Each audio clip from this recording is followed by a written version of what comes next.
തിങ്കളാഴ്ച രാത്രിയിൽ ഏകദേശം ഒരു മണി 1:10 ആയി. 1:10 സമയത്താണ് നല്ല ചെളിയുടെ സ്മെല്ല്, അത് വളരെ ഒരു ബാഡ് സ്മെല്ല് അനുഭവിച്ചു. അങ്ങനെയാണ് ഞാൻ ഇവിടുന്ന് വീട്ടിൽ നിന്ന് ഇവിടേക്ക് പുറത്തേക്ക് ഇറങ്ങുന്നത്. അപ്പോൾ ഞാൻ ഇവിടേക്ക് അന്നേ ദിവസം താഴേക്ക് ഇറങ്ങി വന്നപ്പോൾ കാണുന്ന കാഴ്ച എന്ന് പറഞ്ഞാൽ അപ്പുറത്തെ സൈഡിൽ നമ്മുടെ ഒരു 3 വീട് അപ്പുറേ അവിടെ ഒരു ചെറിയ പാലമുണ്ട്. അവിടെ ഉരുള് പൊട്ടി വന്നിട്ടുണ്ട്. അവിടെ കുറേ പാറക്കൂട്ടങ്ങളും ചെളിയും വെള്ളവും. കരഞ്ഞുകൊണ്ട് ഓടി ഞാൻ പപ്പ മമ്മീന്ന് വിളിച്ചുകൊണ്ട് ഞാൻ ഇവിടേക്ക് ഓടി വീട്ടിലോട്ട് കയറി വരുന്നു. ആ സമയത്ത് അവിടെ മരങ്ങൾ വീണു. ഞാൻ അവിടെ വീട്ടിൽ കയറി വന്ന് ഞാൻ അവരെ നിർബന്ധം ഞാൻ കരഞ്ഞുകൊണ്ട് ഞങ്ങൾ ഇവിടേക്ക് ഓടി മാറി ആ വീട്ടിൽ എത്തി. ആ ഒരു സമയത്താണ് ഇവിടെ കൂടെ നിന്നിരുന്ന മാത്യുമാഷും അതുപോലെ തന്നെ കൂടെ ഉണ്ടായിരുന്ന 2 പേരും കൂടെ ആ സൈഡിലേക്ക് ഓടി.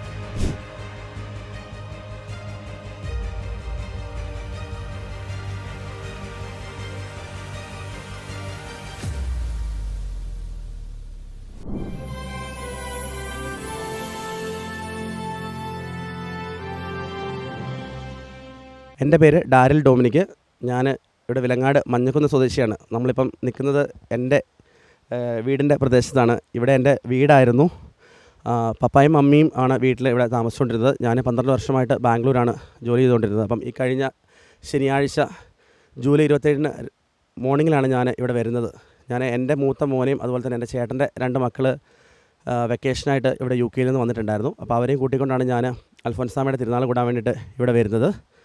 അങ്ങനെ ഞായറാഴ്ച അൽഫോൻസാമയുടെ തിരുനാളൊക്കെ കൂടി ഞായറാഴ്ച വൈകുന്നേരം തിരിച്ചു പോകാൻ വേണ്ടി പ്ലാൻ ചെയ്തിരിക്കുകയായിരുന്നു. അപ്പോഴാണ് വീട്ടിൽ നിന്ന് പപ്പായും മമ്മിയും പറഞ്ഞത് മക്കളൊക്കെ ആയിട്ട് വന്നിട്ട് പെട്ടെന്ന് പോവാണോ, 2 ദിവസം കഴിഞ്ഞ് പോവാം എന്ന് പറയുന്നു.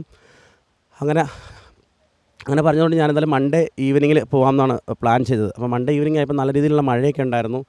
അപ്പോൾ വീട്ടിൽ നിന്ന് എന്തായാലും മമ്മി ഫോഴ്സ്ഫുള്ളി പറഞ്ഞു നമുക്ക് എന്തായാലും നെക്സ്റ്റ് ഡേ മോർണിംഗിൽ ട്യൂസ്ഡേ ഏർലി മോർണിംഗ് പോകാമെന്ന് പറഞ്ഞു. അങ്ങനെയാണ് ഞാനിവിടെ സ്റ്റേ ബാക്ക് ചെയ്തതും.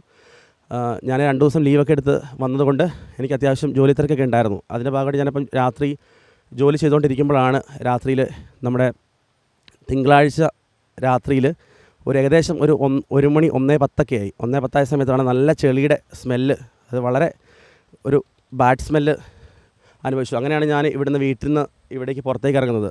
പുറത്തേക്ക് ഇറങ്ങി വന്നപ്പോൾ നല്ല രീതിയിലുള്ള മഴയുണ്ട്. നമുക്ക് അന്നേ ദിവസം ഏകദേശം ഒരു 9 മണി മുതൽ നോൺ സ്റ്റോപ്പായിട്ട് നല്ല ശക്തിക്ക് മഴ പെയ്യുന്നുണ്ടായിരുന്നു.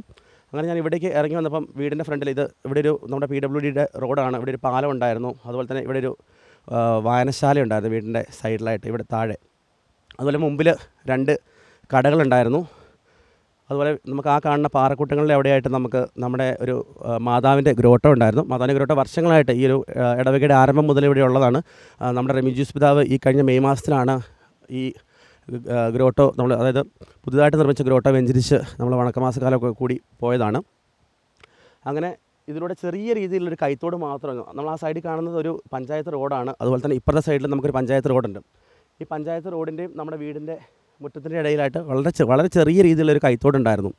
അപ്പോൾ ഞാൻ ഇവിടേക്ക് അന്നേ ദിവസം താഴേക്ക് ഇറങ്ങി വന്നപ്പോൾ കാണുന്ന കാഴ്ച എന്ന് പറഞ്ഞാൽ അപ്പുറത്തെ സൈഡിൽ നമ്മുടെ ഒരു 3 വീട് അപ്പുറേ അവിടെ ഒരു ചെറിയ പാലമുണ്ട്. അവിടെ ഉരുള് പൊട്ടി വന്നിട്ടുണ്ട്. അവിടെ കുറേ പാറക്കൂട്ടങ്ങളും ചെളിയും വെള്ളവും ഒക്കെ ഒഴുകുന്നതാണ് കണ്ടത്. ഞാൻ അവിടെ നിന്ന് ഇവിടെ ആ വെള്ളം ഈ റോഡിലോട്ട് ഒലിച്ചു വന്ന് ഇവിടെ ഫ്രണ്ടിൽ 2 കടകളുണ്ടായിരുന്നു. ഈ കടകളിലേക്ക് കയറുന്നു. അതുപോലെ തന്നെ കടയുടെ സൈഡിലായിട്ടൊരു ചിക്കൻ ഫാം ഉണ്ടായിരുന്നു. അപ്പോൾ ആ ചിക്കൻ സ്റ്റോളിലേക്ക് വെള്ളമൊക്കെ കയറിയിട്ട് കോഴിയൊക്കെ വെള്ളത്തിൽ മുങ്ങിക്കിടക്കായിരുന്നു. അപ്പോൾ അങ്ങനെ ഇവിടെ ഇറങ്ങി വന്നു. ഇവിടെയുള്ള ആളുകളൊക്കെ വിളിച്ചു. ഞാൻ ഈ കടയുടെ ഓണർ ചേട്ടനെ വിളിച്ചു. അതുപോലെ തന്നെ തൊട്ട് താഴെ വീട് നമ്മൾ ആ കാണുന്ന വീട്ടിലെ ചേട്ടനെ പെട്ടെന്ന് ലൈറ്റ് അടിച്ച് ഇവിടെ വന്നു. അപ്പോൾ ഞങ്ങളൊരു 8-9ഓളം ആളുകൾ ഇവിടെ ഉണ്ടായിരുന്നു. എല്ലാവരും നോക്കി. ആ സമയത്ത് നമുക്ക് ഇവിടെ ഈ ഒരു പ്രദേശത്ത് അന്നേരം ഉരുൾപൊട്ടലോ ഒന്നും ഉണ്ടായിരുന്നില്ല. എല്ലാം നമ്മുടെ നോർമലായിട്ട് ഈ ഒരു പ്രദേശം എങ്ങനെയായിരുന്നു അതുപോലെ തന്നെയായിരുന്നു ഉണ്ടായിരുന്നത്. അപ്പോൾ ഞങ്ങൾ ഏകദേശം ഇവിടെയുള്ള ആളുകളെയൊക്കെ വിവരം അറിയിച്ചു. അപ്പുറത്തെ സൈഡിൽ നിന്നുള്ള ആളുകൾ പെട്ടെന്ന് ഇവിടേക്ക് വന്നു. പക്ഷേ അവിടെ ഉരുൾ പൊട്ടിയതുകൊണ്ട് അവിടെയുള്ള ആളുകൾക്ക് ഇപ്പുറത്തേക്ക് വരാൻ യാതൊരു നിർവാഹം ഉണ്ടായിരുന്നില്ല. അങ്ങനെ ഇവിടെ നമ്മൾ ഒരു സ്റ്റക്കായി കിടക്കുന്ന സിറ്റുവേഷനിലാണ്. ഇപ്പോൾ വിലങ്ങാട് പ്രദേശത്തും എല്ലായിടത്തും നമ്മൾ വാട്സപ്പ് ഗ്രൂപ്പിൽ മെസ്സേജ് അയച്ചു. അതുപോലെ തന്നെ ഈ ഒരു പ്രദേശത്ത് മുകളിലേക്ക് നമുക്ക് ഏകദേശം ഒരു 30ഓളം വീട്ടിൽ ആളുകൾ താമസിക്കുന്നുണ്ട്. ഓരോ വീട്ടിലും നമ്മൾ ആളുകളെ വിളിച്ചു. അതിൽ ഉറങ്ങിക്കിടന്ന ആളുകളെ നമ്മൾ വിളിച്ചുണർത്തി. അങ്ങനെ നമ്മൾ അവരോട് അറിയിച്ചു, ഇവിടെ ഉരുൾ പൊട്ടിയ കാര്യം അറിയിച്ചു. അതുപോലെ തന്നെ നമ്മുടെ ഈ സൈഡിൽ നല്ല രീതിയിലുള്ള വെള്ളം ഉണ്ടായിരുന്നു. അങ്ങനെ ഞങ്ങളിവിടെ ഒരു 1:10 അവിടെ ഉരുൾ പൊട്ടി ഏകദേശം ഒരു 3/4 മണിക്കൂറോളം ഞങ്ങളിവിടെ സ്പെൻഡ് ചെയ്തു. അങ്ങനെ ഞാനൊക്കെ ആ കടയിലെ നമ്മളെ കോഴീനെ എങ്ങനെ എടുക്കും അങ്ങനെ നോക്കിക്കൊണ്ടിരിക്കുന്ന സമയത്താണ് ഈ വീടിൻ്റെ ആ റോഡിൻ്റെ സൈഡിൽ ഏകദേശം ഒരു 4-5 തേക്ക് മരങ്ങൾ നിൽപ്പുണ്ടായിരുന്നു. തേക്ക് മരങ്ങൾ പെട്ടെന്ന് താഴേക്ക് കടപുഴകി വീഴുന്നത് കാണുന്നു. അങ്ങനെ ഞാനപ്പോൾ ആ സമയത്ത് ഇവിടെ നിന്ന് ഞാൻ നോക്കുമ്പോൾ ഇവിടെ എൻ്റെ വീടാണ്. വീടിന് മുറ്റമാണ് ഇവിടം വരെ ഉണ്ടായിരുന്നത്.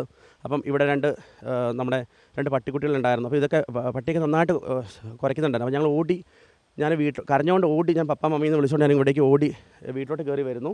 ആ സമയത്ത് അവിടെ മരങ്ങൾ വീണു. ഞാൻ അവിടെ വീട്ടിൽ കയറി വന്ന് ഞാൻ അവരെ നിർബന്ധം ഞാൻ കരഞ്ഞുകൊണ്ട് പപ്പായൊന്നും ഒരിക്കലും എന്താണ് പുറത്തേക്ക് ഇറങ്ങി വരാനാണെന്ന് വെച്ചാൽ ഒരിക്കലും നമ്മളിത് പ്രതീക്ഷിക്കുന്നില്ല ഇങ്ങനെ ഒരു ഉരുൾപൊട്ടലുണ്ടാകുന്ന. ഈ ഒരു നമ്മൾ ഏകദേശം 10-15 വർഷമായിട്ട് ഇങ്ങനെ യാതൊരു ഇങ്ങനെയുള്ള രീതിയിലൊരു ഉരുൾപൊട്ടലോ കാര്യങ്ങളൊന്നും നമ്മൾ കണ്ടിട്ടില്ല.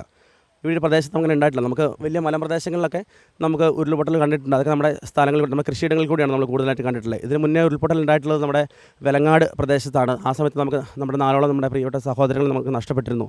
അല്ലാണ്ട് ഈ ഒരു പ്രദേശത്ത് ഇങ്ങനെ വലിയ രീതിയിലുള്ളൊരു ഉരുൾപൊട്ടൽ ഒരിക്കലും ഉണ്ടായിട്ടില്ല. അപ്പം പപ്പയും അമ്മയും അതുപോലെ തന്നെ 3 മക്കളെയും എടുത്തുകൊണ്ട് ഈ സൈഡ് പ്രദേശത്തേക്ക് ഇങ്ങോട്ടേക്ക് ഓടി മാറി. ഞങ്ങൾ ഇവിടേക്ക് ഓടി മാറി ആ വീട്ടിൽ എത്തി. ആ ഒരു സമയത്താണ് ഇവിടെ കൂടെ നിന്നിരുന്ന മാത്യുമാഷും അതുപോലെ തന്നെ കൂടെ ഉണ്ടായിരുന്ന 2 പേരും കൂടെ ആ സൈഡിലേക്ക് ഓടി. മാത്യുമാഷ് അവിടെ മാതാവിൻ്റെ ഗ്രോട്ടോയുടെ സൈഡിൽ അവിടെ ഒരു കടയുണ്ടായിരുന്നു. കടയുടെ അവിടെ കയറി മാഷ് നിന്നു. അപ്പോൾ അവിടെ കുറച്ച് ചെളി ഉണ്ടായിരുന്നു. മാഷ് അവിടെ ചെളിയിൽ സ്റ്റക്കായിപ്പോയി. അപ്പോൾ കൂടെ ഉണ്ടായിരുന്ന 2 പേര് താഴേക്ക് ഓടിപ്പോയിട്ട് മാത്യുമാഷെ രക്ഷിക്കാൻ വേണ്ടിയിട്ട് റോപ്പ് എടുക്കാൻ വേണ്ടിയിട്ട് പോയി. അപ്പോൾ അവർ റോപ്പ് എടുത്ത് തിരികെ വരുന്ന സമയത്താണ് നമ്മുടെ ഇവിടുത്തെ 3ാമത്തെ ഉരുൾ വരുന്നത്. അതായത് അതിഭീകരമായിട്ടുള്ള. ഞാൻ ആ സമയത്ത് ജസ്റ്റ് ഇവിടെ വീട്ടിൽ വരെ ഇവിടെ വണ്ടി കിടപ്പുണ്ടായിരുന്നു. എൻ്റെ വീട്ടിൽ അങ്ങേ സൈഡിൽ എൻ്റെ വണ്ടി കിടപ്പുണ്ടായിരുന്നു. ഒരു ഫോക്സ് വാഗൻ്റെ ടൈഗൺ വെഹിക്കിൾ കിടപ്പുണ്ടായിരുന്നു. അപ്പോൾ അതൊന്നും എടുത്ത് മാറ്റാൻ വേണ്ടിയിട്ടില്ലെങ്കിൽ ഈ ഒരു സൈഡിലേക്ക് ഇടാനുള്ളൊരു ശ്രമത്തിന് വേണ്ടി ഞാൻ അവിടേക്ക് വന്നു. ആ സമയത്താണ് ഈ ഒരു പ്രദേശത്തെ മുഴുവൻ വിറപ്പിച്ചുകൊണ്ട് അതിശക്തം നമുക്കങ്ങനെ ഒരു കൊടുങ്കാറ്റ് ആഞ്ഞടിക്കുന്നത് പോലത്തെ ഒരു ഫീലായിരുന്നു. ഞാൻ ആ സമയത്ത് ഓട്ടി ഈ സൈഡിലേക്ക് ചാടി മാറി. ഞാൻ വണ്ടിക്കുള്ളിൽ കയറിയിട്ടുണ്ടായിരുന്നെങ്കിൽ തീർച്ചയായിട്ടും എനിക്കറിയാം എൻ്റെ പൊട്ടി പോലും കിട്ടത്തുണ്ടായിരുന്നില്ല. നമുക്ക് ആ ഒരു വണ്ടി നമുക്ക് ഇവിടെ ഈ വീടിൻ്റെ സ്ലാബുകൾക്കിടയിൽ നിന്നാണ് ആ ഒരു വണ്ടി കിട്ടിയത്. വീട്ടിൽ 2 കാറും ഒരു ജീപ്പും അതുപോലെ 3 ബൈക്കും ഉണ്ടായിരുന്നു. നമുക്ക് ഇവിടെ വിസിബിളായുള്ള രീതിയിൽ ഇവിടെ ഒരു ജീപ്പ് മാത്രമായിരുന്നു ഉണ്ടായിരുന്നത്. ബാക്കി ഇപ്പോൾ നമുക്ക് നിലവിൽ ഒരു കാറും 2 ബൈക്കും നമുക്ക് ഇതുവരെ കണ്ടു കിട്ടിയിട്ടേ ഇല്ല. അപ്പോൾ അതേ സമയത്ത് മാത്യുമാഷെ രക്ഷിക്കാൻ വേണ്ടി റോപ്പ് എടുത്തുകൊണ്ട് വന്ന 2 പേര് അവിടെ നിൽക്കുമ്പോൾ ഒരു റോപ്പ് എടുത്ത് അവിടെ വരികയും ആ സമയത്ത് അവരുടെ കൺമുന്നിലാണ് മാത്യുമാഷ് ഈ ഒരു മലവെള്ളപ്പാച്ചിലിൽ ഒലിച്ചു പോകുന്നത് കണ്ടത്. അതേസമയം അവിടെ കൂടെ ഉണ്ടായിരുന്ന വേറെ 2-3 പേരും കൂടി ഉണ്ടായിരുന്നു. അവരും ഇങ്ങോട്ടേക്ക് ഓടി മാറി. അപ്പോൾ ആ സമയത്ത് നമുക്ക് ഇവരെവിടെയാണെന്ന് നമുക്ക് ലൊക്കേറ്റ് ചെയ്യാനോ ഇവരെവിടേക്ക് പോയി എന്ന് അറിയത്തില്ല. അപ്പോൾ ആ സമയത്ത് ഞങ്ങൾ നോട്ട് ചെയ്തതനുസരിച്ച് 3 പേര് മിസ്സിംഗ് എന്നുള്ള രീതിയിലാണ് ഞങ്ങളെല്ലാവരും കമ്മ്യൂണിക്കേറ്റ് ചെയ്തത് നമ്മുടെ വാട്സപ്പ് ഗ്രൂപ്പുകളിലൊക്കെ. അതേസമയം ഇവിടെ 2 സൈഡിൽ ഈ സൈഡിൽ ഉരുൾ പൊട്ടി, അപ്പുറത്തെ സൈഡിൽ ഉരുൾ പൊട്ടി. നമുക്കിവിടെയുള്ള ഏകദേശം 5 വീടുകളിലായിട്ട് ഏകദേശം 80ഓളം ആളുകൾ കുടുങ്ങിക്കിടക്കായിരുന്നു.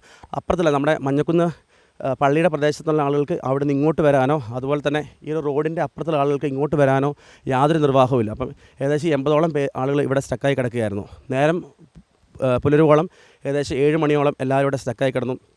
ഈ ഒരു പ്രദേശത്തെ പ്രകമ്പനം കൊള്ളിച്ചുകൊണ്ട് വിറപ്പിച്ചുകൊണ്ടാണ് ഈ ഉരുൾ വന്നത്. ഇവിടെയുള്ള എല്ലാവരും നമ്മൾ പോയി, ഞാനൊക്കെ തീർച്ചയായിട്ടും ഒരു പുനർജന്മമാണ് നമ്മൾ പോയി എന്ന് വിചാരിച്ചിടത്തു നിന്നാണ് നമുക്ക് തിരിച്ചു വരാൻ സാധിച്ചത്. അപ്പോൾ തീർച്ചയായിട്ടും എനിക്കിപ്പോൾ തോന്നുന്നു ഞാൻ ഒരുപക്ഷെ ബാംഗ്ലൂർ തിരിച്ചു പോയിട്ടുണ്ടായിരുന്നെങ്കിൽ ഇവിടെ ഉണ്ടായിരുന്ന പപ്പായും മമ്മിയും ആരും ഉണ്ടാകുമായിരുന്നില്ല.